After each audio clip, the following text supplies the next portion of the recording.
Leenci walitti qabama waraabessootaaf kophaa ta'uu isaa hirrifanne.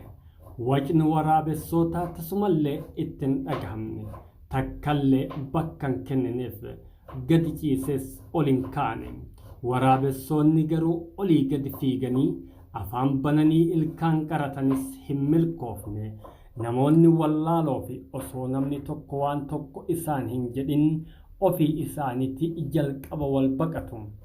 Namni hubataan kan akeekaa fi kaayoo mataa ofii qabu akka leencaa aada malee kophaa isaatis jiraachuu ni danda'a. Hubadhu, diinni kee baay'ateef si injifata jechuu miti. Si marsuu ni danda'a. Garuu faca'uun dirqamaa miti. Inni guddaan ejjennoo fi ofitti amanamummaa qabaachuudha.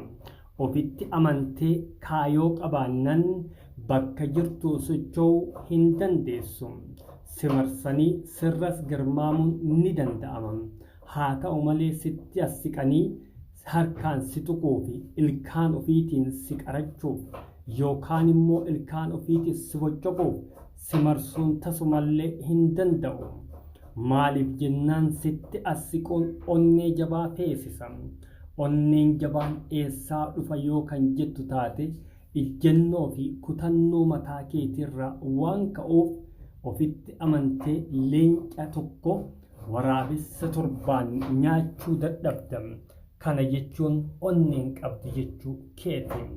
Kan qopheesse isinii dhiheesse fuula feesbuukii Arsii Cilaaloo irraa galatooma.